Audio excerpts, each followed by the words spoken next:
Dear God, there's a lot of things throwing us off this morning, technological difficulties and the worship band and all these things that are going on, and I just ask that you just kind of center us, Lord.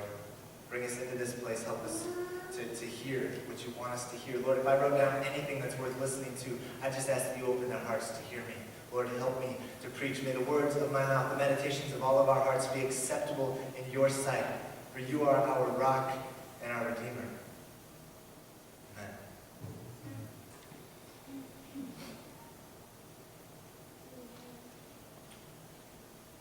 In the darkest moments of our life, we are given a simple choice.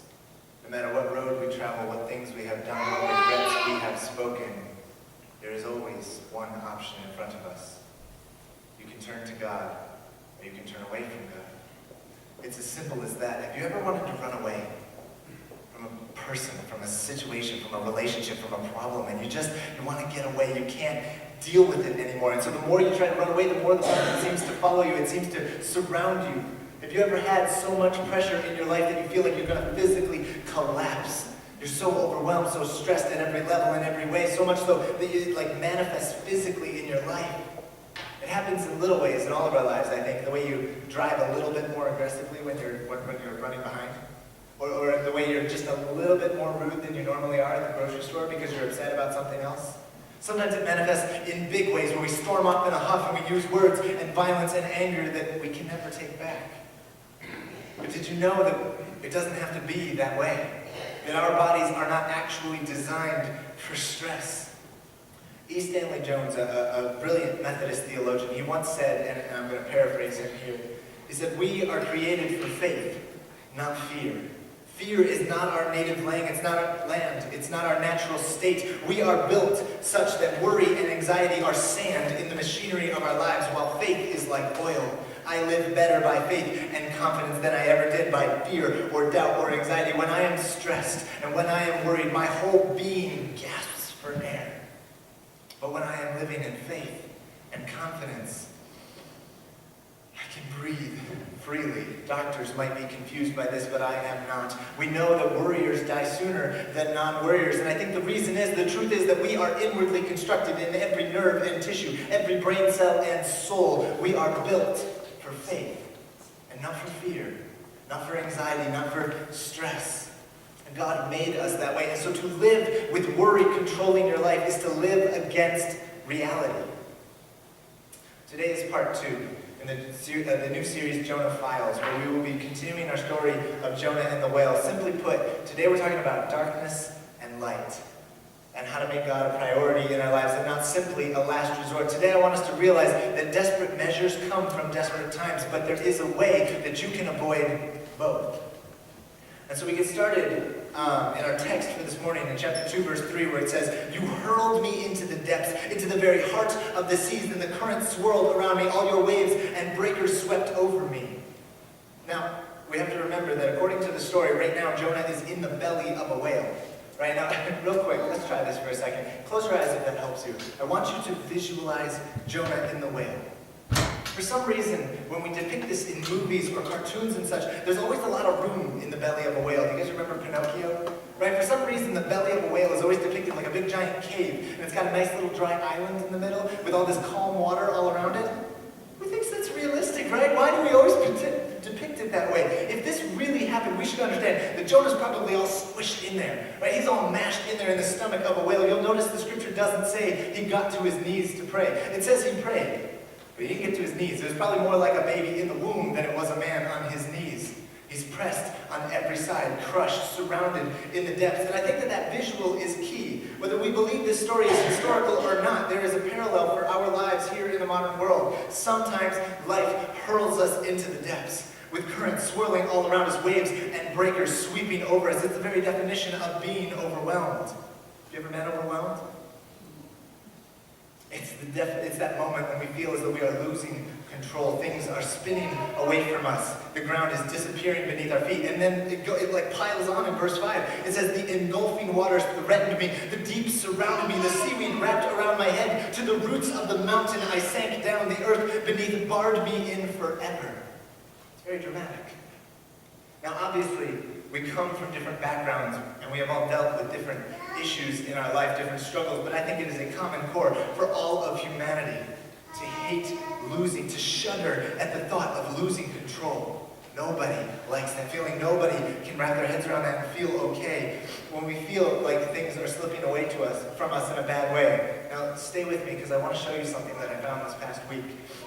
In that description that we just used in the book of Jonah, I found some key phrases. It talks about surrounding and being pressed on every side and being crushed and sinking down into the depths. And so I did a little bit of research on the book of Psalms.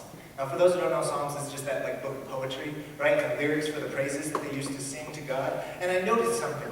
Psalm 17, it says, "Protect me from enemies who surround me." Psalm 18 says, "The ropes of death entangle me. Floods of destruction sweep over me." Psalm 22, verse 12 says, "My enemies surround me." Psalm 40, "For the troubles without number surround me. My sins have overtaken me. I cannot see." Psalm 42, it says, "Deep calls to deep in the roar of your waterfalls. All your waves and breakers have swept over me." Does that kind of sound familiar to what we just read in Jonah? And I found more. Chapter 43, 44, 51, 57, 59, 88, 110, 119, and 140. In 20 minutes, I found over 30 chapters of Psalms that use the exact same language, the exact same metaphor as Jonah does. Do you see what I'm trying to say? Whether we think this story is historical or not, we have all felt that suffocating press of darkness in our life.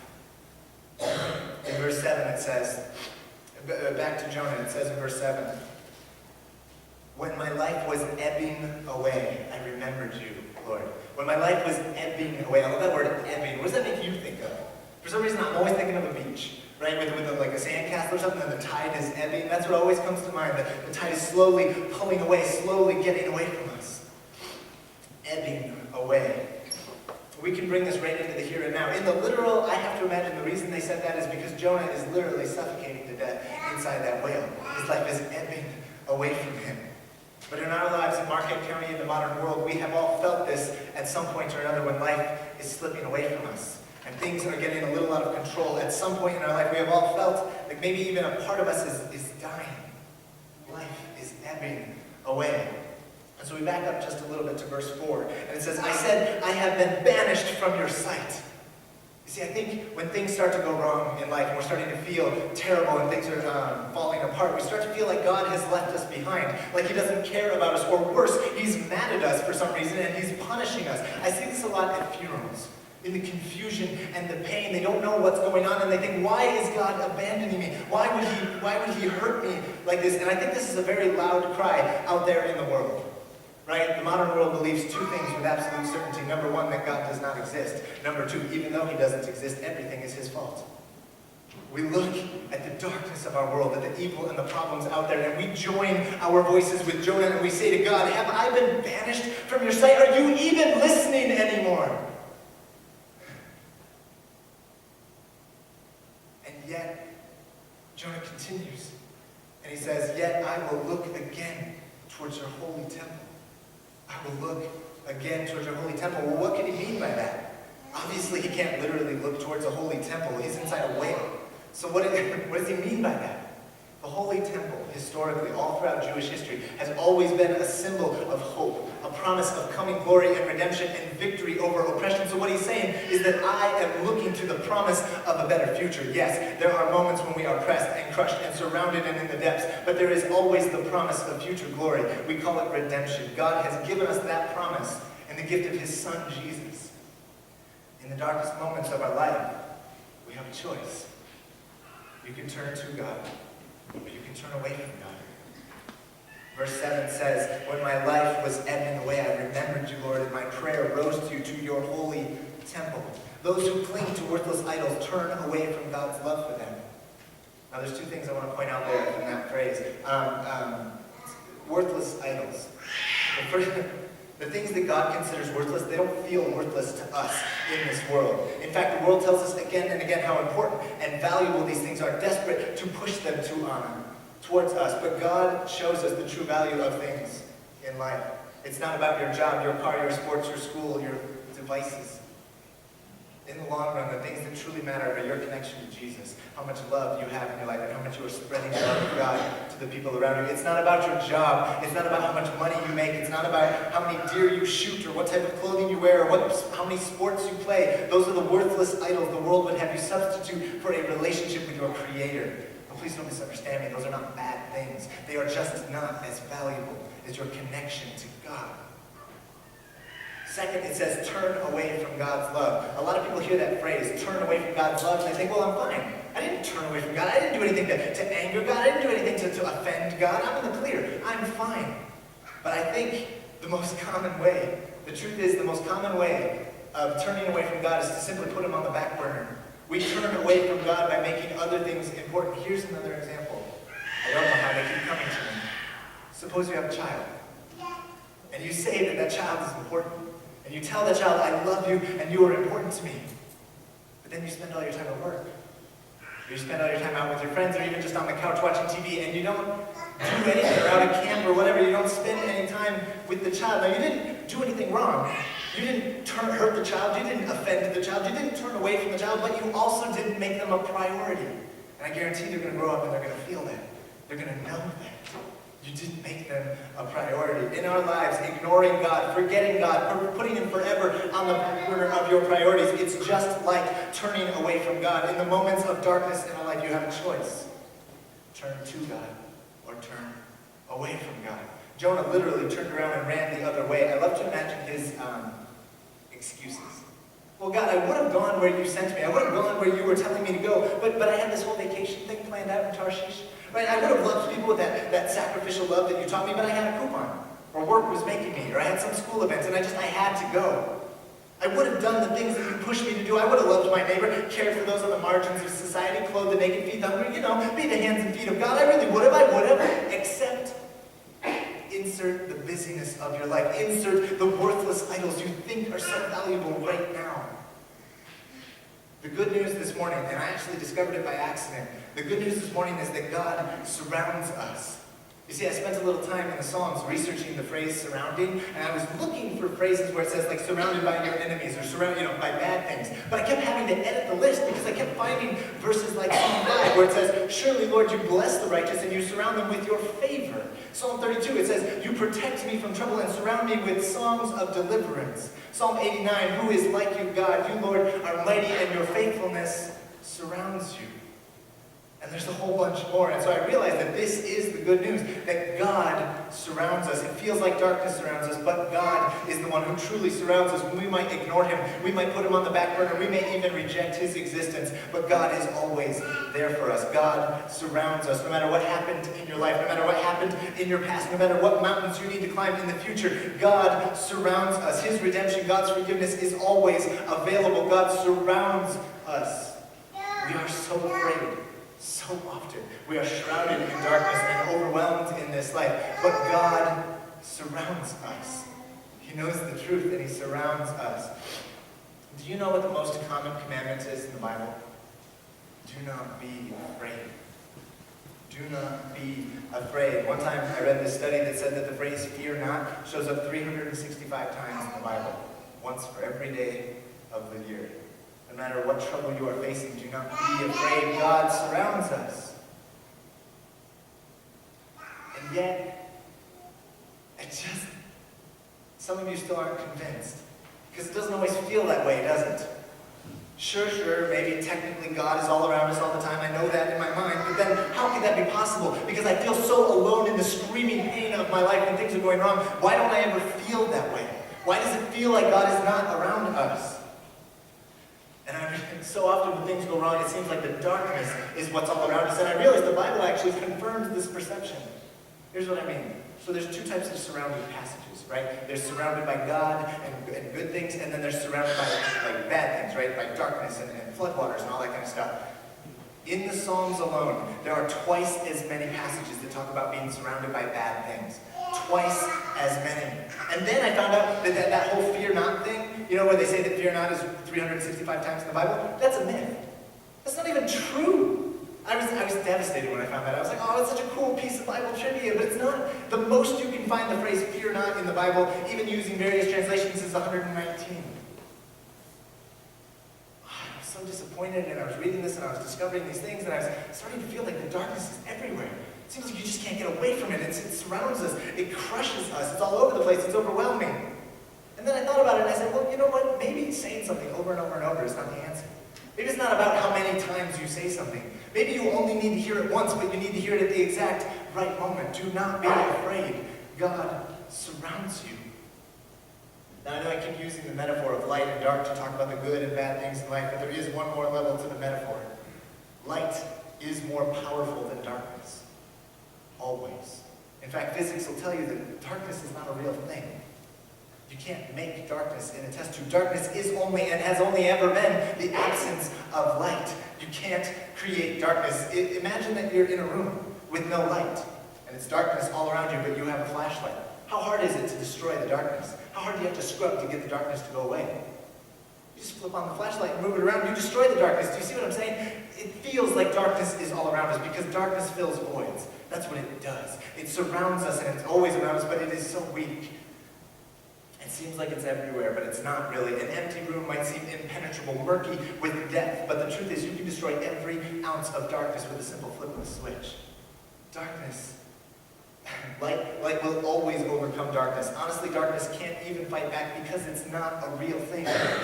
It is only, and it has only ever been, the absence of light. Light is a real thing, God is a real thing, and God surrounds us. So when we are in darkness, whatever that looks like in your life, when you are struggling, you are given a simple choice. You can turn to God, or you can turn away from God. We can turn to the worthless idols of this world, the efforts and distractions all around you, or you can turn to the real thing. Chapter 2, verse 2, it says, "In my distress I called out to the Lord, and he answered me. From deep in the realm of the dead I called for help, and you listened to my cry." God surrounds us. God delivers us all the time and everywhere, so we can call on God. When you are pressed and crushed and life seems to be ebbing away, turn on the light. Call on God. When it's not your fault and the world is unfair and you are the victim and everything seems to be happening to you, turn on the light. Call on God. When it is your fault and you're dealing with the consequences of your action, you caused the problem, well then go ahead, turn on the light. Call on God. And you know what? Why do we always insist on waiting until we are in distress to call on God? Jonah says, in my distress I called on the Lord. Well, why didn't you call on him sooner? It says, deep in the realms of the dead I called out to you. It's like, well, why did you wait so long? Why didn't you call for help sooner? For 3 days, he's stuck in the belly of that whale, and there was no other option. He's pressed and crushed on every side. He literally can't do anything except call out to God. How often in our lives are we going to exhaust every other option before we turn to the one and only true source of light? Desperate times call for desperate measures. I get that, but why are you waiting? Why are you waiting until the darkness is crushing you on all sides to reach for the light? Turn on the light. Call on God right now. Reach out to him every single day. Don't be afraid. Don't avoid the light until you're being crushed by the darkness. Walk in the light now. Walk with God every single day, and the darkness doesn't stand a chance. Turn on the light. Call on God. Not because you don't have any other choices, but first, before you do anything else, first call on God. Verse 9 tells us, it says, But I, with shouts of grateful praise, I will sacrifice to you. What I have vowed, I will make good. I will say, salvation comes from the Lord. God delivers us. God surrounds us, and for that we're grateful. And not just a little grateful. It says, with shouts of grateful praise. How come we don't shout more in church? I feel like I'm the only one who ever does it. Maybe I shouldn't encourage that. I mean, it's literally the greatest news you have ever heard in your entire life. Salvation comes from the Lord, and we treat it like it's a last resort, like it's no big deal. The almighty and all-powerful creator of the entire universe not only gives a rat's behind about what you do in life, but he cares about you so much that he has given you a path out of the pit, a light in the darkness. We treat it like it's no big deal. The human race really is something. Jonah said, what I have vowed, I will make good. What I have vowed, I will make good. As Christians, we gave our lives over to Jesus. We took all the busyness, all the chaos, all the bad things, all the good things, and we lay it at the foot of the cross. And we say, I'm going to follow you. I'm going to follow your teaching. I'm going to live after your example. And so the first part of our application is, turn on the light, call on God. But the second part is you need to live up to, make good on your vow. If you're a Christian here this morning, live according to the teachings of Jesus. Follow the example that he gave. Most importantly, love your God and love your neighbor. It's as simple as I can put it. We need to love our God and love your neighbor. So ask yourself, how have you loved God with your life? Have you made him a priority in your schedule with devotions or tithe or come to church every Sunday or prayers or anything? Have you loved your neighbor? And remember, neighbor doesn't just mean your buddies, the ones you like. Have you loved your enemies? That phrase right now in our culture is the most important phrase I've ever heard. Love your enemies. What have you done to reach across the aisle and love those who hate you, who maybe you even hate? What can you point to as an example of you making good on your vow? Or are you like Jonah, waiting until the worst possible moment when you're all squished up in the belly of the whale to say, oh, maybe I should have made some time for God. Maybe I should have reached out to God. Make good on your vow. Don't treat God like a desperate measure reserved only for desperate times. He's better than that. And so I'll leave you with this. May you remember that God surrounds us all the time, whether you feel it or not. May you turn on the light. Call on God every single day. And finally, may you make good on your vow to love God and to love your neighbor.